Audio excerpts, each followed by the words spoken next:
നമസ്കാരം സുഹൃത്തുക്കളെ, എന്റെ പേര് Aswathy. Welcome to Harshitham edutech. 2024 പ്രധാനപ്പെട്ട പരീക്ഷയാണ് 10th പ്രിലിംസ്. 10th പ്രിലിംസിന് ചുരുക്കം കുറച്ച് ദിവസങ്ങൾ മാത്രമേ ഉള്ളൂ. അപ്പൊ ഈ അവസാന വട്ട റിവിഷനിൽ നിങ്ങൾ കറണ്ട് അഫയേഴ്സിന് അത്രത്തോളം പ്രാധാന്യം കൊടുക്കണം. നല്ലൊരു ശതമാനം മാർക്ക് തന്നെ കറണ്ട് അഫയേഴ്സ് ചോദ്യങ്ങൾ വരും.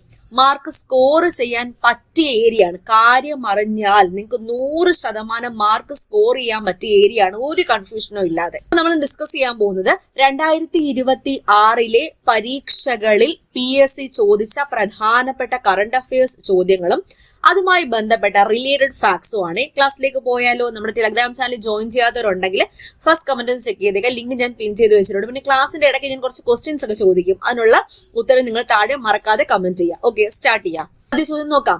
2026 G7 ഉച്ചകോടി നടക്കുന്ന രാജ്യം ഏതാണ്? ഫ്രാൻസിൽ വെച്ചിട്ടാണ് 2027 G7 ഉച്ചകോടി നടന്നത്. അപ്പൊ 2024 G7 ഉച്ചകോടിയുടെ വേദി എവിടെയായിരുന്നു? ഇറ്റലി ആയിരുന്നു 2024 G7 ഉച്ചകോടിയുടെ വേദി. 2025 G7 ഉച്ചകോടിയുടെ വേദി എവിടെയായിരുന്നു? കാനഡയാണ്. നോക്കുക, അപ്പൊ 2024 ഇറ്റലിയിലും 50ാമത്തെ ഉച്ചകോടിയാണ് ഇറ്റലിയിൽ വെച്ച് നടന്നത്. 2025 51ാമത് ഉച്ചകോടി എവിടെ വെച്ച് നടന്നത്? ഇപ്പൊ തന്നെ പഠിച്ചേ, കാനഡയിൽ വെച്ചാണ് നടന്നത്.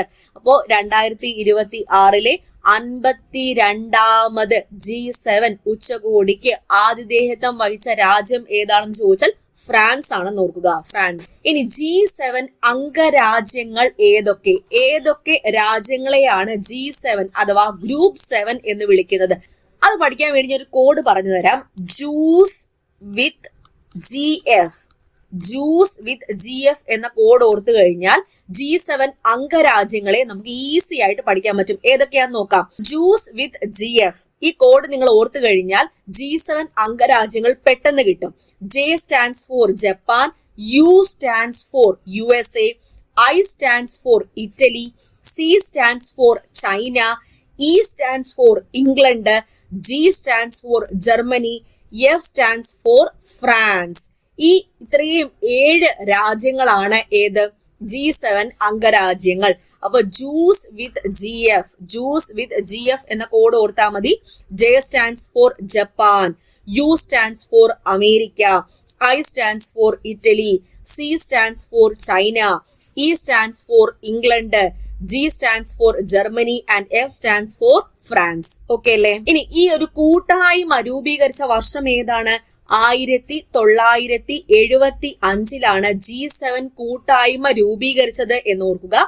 ആദ്യകാലത്ത് ഇത് ഏത് കൂട്ടായ്മ എന്നാണ് അറിയപ്പെട്ടിരുന്നത്? ആദ്യകാലത്ത് ഇത് ഏത് പേരിലാണ് അറിയപ്പെട്ടിരുന്നത്? G6 കൂട്ടായ്മ എന്ന പേരിലാണ് അറിയപ്പെട്ടിരുന്നത്.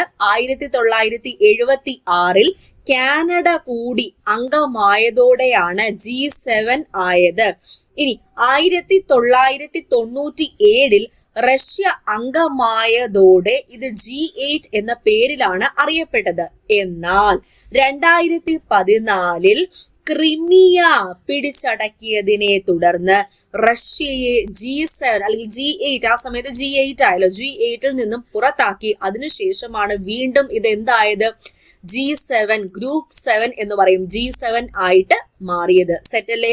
ഇപ്പൊ 2026 G7 ഉച്ചകോടി നടന്ന രാജ്യം ഏതാണ്? ഫ്രാൻസ് ആണ്.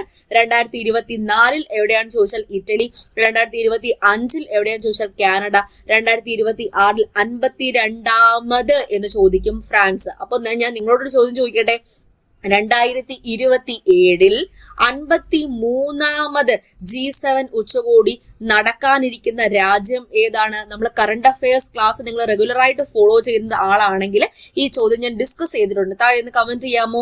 2027 G7 ഉച്ചകോടി നടക്കാനിരിക്കുന്ന രാജ്യം ഏതാണ്? കമന്റ് ചെയ്തല്ലോ. അടുത്തയിലേക്ക് പോകാം. അടുത്തയിലേക്ക് പോകുന്നതിന് മുന്നേ നമ്മുടെ LDCയുടെ പുതിയ ബാച്ച് സ്റ്റാർട്ട് ചെയ്യാൻ പോവാണേ. അപ്പൊ LDCയുടെ 1ാമത്തെ ബാച്ച് സക്സസ്ഫുള്ളി റണ്ണിംഗ് ആണ്, 2ാമത്തെ ബാച്ച് സക്സസ്ഫുള്ളി റണ്ണിംഗ് ആണ്. അപ്പൊ അതിലൊന്നും ചിലർക്ക് കയറാൻ പറ്റിയില്ല, അല്ലെങ്കിൽ ബാച്ച് സ്റ്റാർട്ട് ചെയ്തത് അറിയാതെ പോയ കുറെ ഉദ്യോഗാർത്ഥികൾ ഉണ്ടായിരുന്നു. അപ്പൊ അവർക്കൊക്കെ വേണ്ടിയിട്ട് ഇതാ നമ്മള് പുതിയ ബാച്ച് നിരന്തരം വന്ന് ചോദിക്കുക, മീൻസ് പുതിയ ബാച്ച് എന്നാ സ്റ്റാർട്ട് ചെയ്യുന്നത്, ഇങ്ങനെ വന്ന് ചോദിക്കുകയാണ്. അപ്പൊ നമ്മൾ അഡ്മിഷൻ തുടങ്ങിയിട്ടുണ്ട്. പിന്നെ എല്ലാ ബാച്ചിലെയും പോലെ ലിമിറ്റഡ് സീറ്റ് തന്നെ ഉള്ളൂ. അപ്പൊ ഞാൻ സർക്കാർ ജോലി നേടിയെടുത്ത വഴികൾ, ആ വഴികളിലൂടെയാണ് നിങ്ങളെയും നയിക്കുന്നത്. അതുകൊണ്ട് തന്നെ 100% ജോലി ഉറപ്പിച്ചിട്ട് കയറി വന്നോളൂ, പഠിക്കാൻ റെഡി ആയിട്ട് വന്നോളൂ, പറയുന്ന കാര്യങ്ങൾ നിങ്ങൾ കൃത്യമായിട്ട് ഫോളോ ചെയ്യണം. നമുക്ക് ഈ വർഷം വരാനിരിക്കുന്ന ഏറ്റവും പ്രധാനപ്പെട്ട നോട്ടിഫിക്കേഷൻ ആണ് LDC എന്നറിയാലോ. 3 വർഷത്തിൽ ഒരിക്കൽ വരുന്ന സുവർണ അവസരമാണ് LDCയും LGSഉം.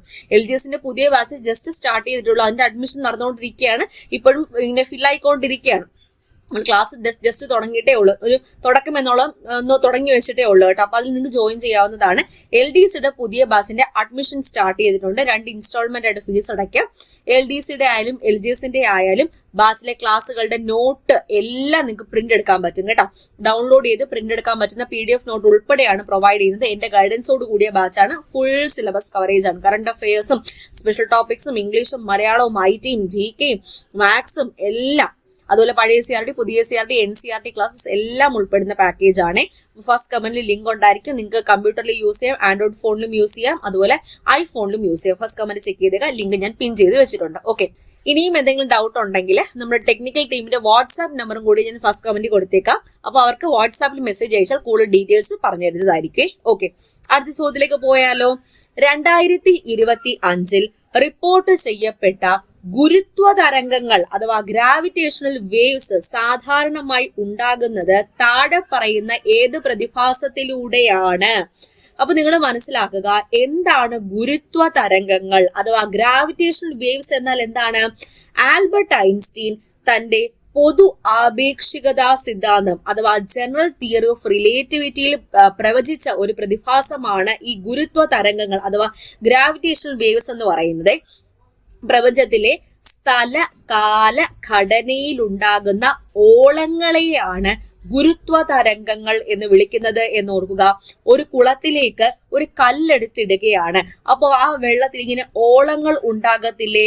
അതുപോലെ തന്നെ പ്രപഞ്ചത്തിലെ അതിശക്തമായ ചില പ്രതിഭാസങ്ങൾ കാരണം സ്പേസിലും ഇത്തരം ഓളങ്ങൾ ഉണ്ടാകുന്നു. ഉത്തരം വരുന്നത് ബ്ലാക്ക് ഹോളുകളുടെ ലയനം. ബ്ലാക്ക് ഹോളുകളുടെ ലയനം ഈ പ്രതിഭാസത്തിലൂടെയാണ് 2025 ഗുരുത്വ തരംഗങ്ങൾ റിപ്പോർട്ട് ചെയ്യപ്പെട്ടത്. അപ്പൊ ഇതെങ്ങനെ ഉണ്ടാകുന്നു? പ്രപഞ്ചത്തിലെ ഏറ്റവും ഭാരമേറിയതും സാന്ദ്രതയേറിയതുമായ വസ്തുക്കളാണ് ബ്ലാക്ക് ഹോളുകൾ. ഈ 2 ബ്ലാക്ക് ഹോളുകൾ കൂട്ടിമുട്ടി ഒന്നായി ലയിക്കുമ്പോഴാണ് ഏറ്റവും ശക്തമായ ഗുരുത്വ തരംഗങ്ങൾ പുറപ്പെടുന്നത്. അപ്പൊ നമ്മുടെ ചോദ്യത്തില് 2025 പുതിയ കണ്ടെത്തലുകൾ ഉൾപ്പെടെ ഭൂരിഭാഗം ഗുരുത്വ തരംഗങ്ങളും ബ്ലാക്ക് ഹോളുകളുടെ ലയനം വഴിയാണെന്ന് തിരിച്ചറിഞ്ഞിട്ടുണ്ട് എന്ന് ഓർക്കുക. അപ്പൊ ഇത് അധികം ആരും ശ്രദ്ധിക്കാതെ പോയൊരു ചോദ്യമാണ്. അത്രത്തോളം ഡീപ്പായിട്ട് പഠിക്കുന്ന ഉദ്യോഗാർത്ഥികൾക്ക് കിട്ടിക്കാണും. PSC ചോദിച്ച ചോദ്യമാണ്. ഈ വർഷം PSC അടുത്ത് നടന്ന ഒരു പരീക്ഷയിൽ ചോദിച്ച ചോദ്യമാണ്. ഓക്കെ, അപ്പൊ ഇവിടെ ഓർക്കേണ്ടത് 1916 ആരാണ് പ്രവചിച്ചത്? ആൽബർട്ട് ഐൻസ്റ്റീൻ ആണ് ഗുരുത്വ തരംഗങ്ങളുടെ സാന്നിധ്യം ആദ്യമായി പ്രവചിച്ചത് എന്ന് ഓർക്കുക. പ്രവചിച്ച് കൃത്യം 100 വർഷങ്ങൾക്ക് ശേഷം 2015 കൃത്യമായ ഡേറ്റ് പറഞ്ഞാൽ 2015 സെപ്റ്റംബർ മാസം 14 2015 സെപ്റ്റംബർ മാസം 14 മനുഷ്യൻ ആദ്യമായി ഗുരുത്വ തരംഗങ്ങളെ നേരിട്ട് കണ്ടെത്തിയത്. ഇതിന്റെ ഔദ്യോഗിക പ്രഖ്യാപനം 2016 ഫെബ്രുവരിയിലായിരുന്നു. 2 ബ്ലാക്ക് ഹോളുകൾ കൂട്ടിമുട്ടിയതായിരുന്നു ഈ തരംഗത്തിന് കാരണം. പിന്നെ 2025 ഇതുപോലെ ഗുരുത്വ തരംഗങ്ങൾ ഉണ്ടായി. ഓക്കെ, അപ്പൊ സെറ്റ് അല്ലേ? മനസ്സിലായി എന്ന് വിചാരിക്കുന്നു. ഗുരുത്വ തരംഗങ്ങൾ പ്രവചിച്ച ആരാണ്? Albert Einstein 1916. ഓക്കെ, ചോദ്യം നോക്കാം. ഇപ്പോഴത്തെ കേരള മുഖ്യമന്ത്രി ശ്രീ VD സതീശൻ മത്സരിച്ച നിയമസഭാ മണ്ഡലം ഏതാണ്? പറവൂർ മണ്ഡലം. അപ്പൊ നിങ്ങൾ നമ്മുടെ യൂട്യൂബ് ചാനൽ ഒന്ന് ചെക്ക് ചെയ്യുക. നിലവിലെ മന്ത്രിസഭയിലെ മന്ത്രിമാരും വകുപ്പുകളും കോഡിന്റെ രൂപത്തിൽ തന്നിട്ടുണ്ട്. കൂടാതെ മന്ത്രിമാരും അവരുടെ മണ്ഡലങ്ങളും പഠിക്കാൻ വേണ്ടി കോഡിന്റെ രൂപത്തിൽ തന്നിട്ടുണ്ട്. അപ്പൊ ഞാൻ കൂടുതൽ വിശദീകരിക്കേണ്ട കാര്യമില്ല. ഈ ഒരു ചോദ്യത്തിന് വേണ്ടി ആ വീഡിയോ നിങ്ങൾ ഇപ്പൊ തന്നെ പോയി കണ്ടോളാം. നിയമസഭാ മണ്ഡലം, അതായത് മന്ത്രിമാരും അവരുടെ മണ്ഡലങ്ങളും കോഡിന്റെ രൂപത്തിൽ നല്ല കിടിലമായിട്ട് പഠിപ്പിച്ചിട്ടുണ്ട്. VD സതീശൻ പറവൂർ ഞാൻ എങ്ങനെയാ പഠിപ്പിച്ചത്? വീഡിയോ കണ്ടിട്ടുള്ളവർക്ക് ഓർമ്മയുണ്ടായിരിക്കും. VD സതീശൻ നല്ലൊരു പ്രാസംഗികനാണ്. അപ്പൊ അദ്ദേഹത്തിന്റെ പ്രസംഗം കേട്ട്, തീപ്പൊരി പ്രസംഗങ്ങൾ കേട്ട് പറവകൾ വരെ പറന്നു പോയി, അല്ലെങ്കിൽ പറവകൾ വരെ ദേശം വിട്ടു എന്നുള്ള രീതിയിൽ ഞാൻ കോഡ് പഠിപ്പിച്ചിട്ടുണ്ടായിരുന്നു. അപ്പോ VD സതീശൻ പ്രസംഗം പറവൂർ പറവ ഓർക്കാലോ. അപ്പൊ ആ വീഡിയോ പോയി കണ്ടോളണേ. അടുത്ത ചോദ്യം, ഇപ്പോഴത്തെ നിലവിലെ മന്ത്രിസഭയിലെ ആരോഗ്യ കുടുംബക്ഷേമ വകുപ്പ് മന്ത്രി ആരാണ്? കെ മുരളീധരനാണ്. ഓപ്ഷൻ എ തന്നെ തെറ്റിക്കാൻ വേണ്ടിയിട്ട് വി മുരളീധരൻ എന്നുണ്ട്. ചിലര് മുരളീധരൻ എന്ന് മാത്രം പഠിച്ചിട്ട് പോകും. അപ്പൊ കെ ആണോ വി ആണോ? വി മുരളീധരൻ BJPയുടെ MLA ആണ്. 3 BJP MLA-മാരെ നമ്മുടെ നിയമസഭയിലുണ്ട്. അപ്പൊ അതിലെ ഒരു വ്യക്തിയാണ് വി മുരളീധരൻ. ഇത് കെ മുരളീധരൻ, ഇദ്ദേഹമാണ് ആരോഗ്യ കുടുംബക്ഷേമം കൈകാര്യം ചെയ്യുന്നത്. അപ്പൊ മന്ത്രിമാരും വകുപ്പുകളും ഞാൻ കോഡിന്റെ രൂപത്തിൽ തന്നിട്ടുണ്ട്. എന്നാലും ഒന്നുകൂടെ പറയാം, നമ്മുടെ നിലവിലെ കേരള മുഖ്യമന്ത്രി ആരാണ്? VD സതീശൻ. അദ്ദേഹം തന്നെയാണ് ധനകാര്യവും തുറമുഖവും പൊതുഭരണവും ഒക്കെ കൈകാര്യം ചെയ്യുന്നത്. രമേശ് ചെന്നിത്തലയാണ് ആഭ്യന്തര വകുപ്പ്, വിജിലൻസ് എന്നിവ കൈകാര്യം ചെയ്യുന്നത്. അത് ഞാൻ കോഡിന്റെ രൂപത്തിൽ പഠിപ്പിച്ചതാണ്. സണ്ണി നമുക്ക് സോളാർ എനർജി, വൈദ്യുതി, അതുപോലെ സോളാർ എനർജി എന്ന് പറയുമ്പോൾ പരിസ്ഥിതി സൗഹൃദമാണ്, പരിസ്ഥിതി. അപ്പൊ സണ്ണി ജോസഫ് വൈദ്യുതി അതുപോലെ പരിസ്ഥിതി വകുപ്പാണ് കൈകാര്യം ചെയ്യുന്നത്. കെ മുരളീധരൻ ആരോഗ്യം അതുപോലെ ദേവസ്വം കൂടിയാണ്. M ലിജു കൈകാര്യം ചെയ്യുന്നത് സഹകരണം, എക്സൈസ്. ഇനി PC വിഷ്ണുനാഥ് ഏത് വകുപ്പാണ് കൈകാര്യം ചെയ്യുന്നത്? താഴെ ഒന്ന് കമന്റ് ചെയ്യാമോ? അതാണ് നിങ്ങളോടുള്ള ഇന്നത്തെ രണ്ടാമത്തെ ചോദ്യം. ആദ്യത്തെ ചോദ്യം ഞാൻ എന്താ ചോദിച്ചത്? 2027 G7 ഉച്ചകോടിയുടെ വേദി എത്രാമത്? 53ാമത് G7 ഉച്ചകോടി. അടുത്ത രണ്ടാമത്തെ ചോദ്യം, PC വിഷ്ണുനാഥ് ഏത് വകുപ്പാണ് കൈകാര്യം ചെയ്യുന്നത്? അപ്പൊ ഈ രണ്ട് ചോദ്യവും ഞാൻ ഓൾറെഡി കോഡിന്റെ രൂപത്തിൽ പഠിപ്പിച്ചിട്ടുള്ളത് കൊണ്ട് തന്നെ ഒരുപാട് വിശദീകരിക്കുന്നില്ല. ആ വീഡിയോ നിങ്ങൾ എന്തായാലും പോയി കാണുക. ഓക്കെ, അടുത്ത ചോദ്യം നോക്കാം. അടുത്തിടെ ഡോക്ടർ സൈറസ് പൂനാവാല, ആരാണ് ഈ സൈറസ് പൂനാവാല? സിറം ഇൻസ്റ്റിറ്റ്യൂട്ടിന്റെ മേധാവിയാണ്. സിറം ഇൻസ്റ്റിറ്റ്യൂട്ട് നിങ്ങൾ കേട്ടിട്ടുണ്ടോ? കോവിഡിന്റെ സമയത്ത് വാക്സിൻ പ്രൊഡ്യൂസ് ചെയ്തില്ലേ? അപ്പോ സിറം ഇൻസ്റ്റിറ്റ്യൂട്ട് പ്രമുഖ വ്യവസായിയും സിറം ഇൻസ്റ്റിറ്റ്യൂട്ട് ഓഫ് ഇന്ത്യ മേധാവിയുമാണ് ഡോക്ടർ സൈറസ് പൂനാവാല. അപ്പൊ ഡോക്ടർ സൈറസ് പൂനാവാല 167.2 കോടി രൂപയ്ക്ക് സ്വന്തമാക്കിയ വിഖ്യാതമായ പെയിന്റിംഗ് ആണ് യശോദയും കൃഷ്ണനും എന്ന പെയിന്റിംഗ്. യശോദയും കൃഷ്ണനും. ഈ ചിത്രം വരച്ചത് ആരാണ്? രാജാ രവിവർമ്മ. വിഖ്യാത ഇന്ത്യൻ ചിത്രകാരനായ രാജാ രവിവർമ്മയാണ് ഈ ഒരു എണ്ണ ചായ ചിത്രം അഥവാ ഓയിൽ ഓൺ ക്യാൻവാസ് വരച്ചത്. 2022 മുംബൈയിൽ വെച്ച് പ്രശസ്ത ലേല കമ്പനിയായ പണ്ടോൾസ് നടത്തിയ ലേലത്തിനാണ് ഈ ഒരു ചിത്രം വിറ്റുപോയത് എന്നോർക്കുക. കൂടാതെ മറ്റൊരു പ്രത്യേകത, രാജാ രവിവർമ്മയുടെ ഒരു ചിത്രത്തിന് കിട്ടുന്ന ഏറ്റവും വലിയ തുക കൂടിയാണ് ഈ ലേലത്തിന് ഈ ചിത്രത്തിന് ലഭിച്ചത്. 167.2 കോടി രൂപ മുടക്കിയാണ് ഡോക്ടർ സൈറസ് പൂനാവാല യശോദയും കൃഷ്ണനും എന്ന ചിത്രം സ്വന്തമാക്കിയത്. ഇനി രാജാ രവിവർമ്മയെ കുറിച്ച് പറഞ്ഞാൽ 1848 ഏപ്രിൽ മാസം 29 തിരുവനന്തപുരം ജില്ലയിലെ കിളിമാനൂർ കൊട്ടാരത്തിലാണ് ഇദ്ദേഹത്തിന്റെ ജനനം. ഇദ്ദേഹം അന്തരിച്ചത് 1906 1906 ഇദ്ദേഹം അന്തരിച്ചത്. ഇദ്ദേഹം ജനിച്ചത് 1848. ഇദ്ദേഹത്തിന്റെ വിശേഷണം എന്താണ്?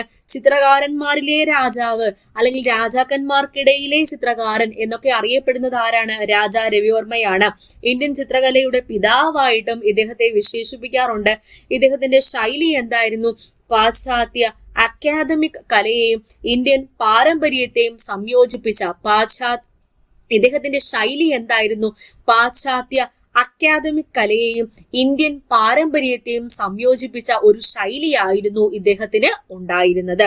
അപ്പോൾ doctor Cyrus Poonawalla serum institute of ഇന്ത്യയുടെ മേധാവിയാണ്. ഇദ്ദേഹം 167.2 കോടി രൂപയ്ക്കാണ് ഏത് ചിത്രം സ്വന്തമാക്കിയത്? യശോദയും കൃഷ്ണനും എന്ന ചിത്രം സ്വന്തമാക്കിയത്. ഇനി മുല്ലപ്പൂ ചൂടിയ നായർ വനിത, ഓപ്ഷൻ എ വരച്ചത് ആര് തന്നെയാണ്? രാജാ രവിവർമ്മ. ഹംസവും ദമയന്തിയും വരച്ചത് ആര് തന്നെയാണ്? രാജാ രവിവർമ്മയാണ്. കൂടാതെ ബ്രിട്ടീഷ് സർക്കാർ കൈസർ ഇ ഹിന്ദ് സ്വർണ്ണ പതക്കം നൽകി ആരെ ആദരിച്ചിട്ടുണ്ട്? രാജാ രവിവർമ്മയെ ആദരിച്ചിട്ടുണ്ട്. ഓക്കെ അല്ലേ? അപ്പൊ ഇത്രയും ക്വസ്റ്റ്യൻസ് ആണ് ഇന്നത്തെ ക്ലാസ്സിൽ ഞാൻ ഉൾപ്പെടുത്തിയിരിക്കുന്നത്. ഇനിയും തുടർന്ന് ഇതുപോലത്തെ ക്ലാസ് വേണമെന്നുണ്ടെങ്കിൽ താഴെ കമന്റ് ചെയ്യുക. ഒരു ചോദ്യം പഠിക്കുമ്പോൾ വെറുതെ ഒരു ചോദ്യം ഉത്തരം എന്ന് പഠിച്ചു പോകാതെ മാക്സിമം ഫാക്ട്സും കൂടി ഇതുപോലെ കവർ ചെയ്ത് പഠിക്കാൻ വേണ്ടി നോക്കുക. ഞാൻ ഓരോ ചോദ്യത്തിനും മാക്സിമം ഫാക്ട്സ് എപ്പോഴും നിങ്ങൾക്ക് എല്ലാ രീതിയിലും പറഞ്ഞു തരുന്നുണ്ട്. അതിപ്പോ PYQ ആയാലും ഇങ്ങനത്തെ ക്ലാസ്സുകളായാലും എല്ലാം, എന്നാൽ മാത്രമേ അതൊരു ഗുണം ഉണ്ടാവത്തുള്ളൂ. നമ്മുടെ ആപ്പിലെ ക്ലാസ്സുകളെല്ലാം അങ്ങനെ തന്നെയാണ് ഞാൻ എടുക്കുന്നത്. PSC previous question related facts എടുക്കുമ്പോൾ മാക്സിമം മാക്സിമം ഫാക്ട്സ് അവർക്ക് പറഞ്ഞു കൊടുക്കുക എന്നുള്ളത്. അപ്പൊ ആപ്പിൽ ജോയിൻ ചെയ്യാവുന്നതാണ്. ഇപ്പൊ പുതിയ LDC ബാച്ചിലേക്കുള്ള അഡ്മിഷൻ ആരംഭിച്ചിരിക്കുന്നു.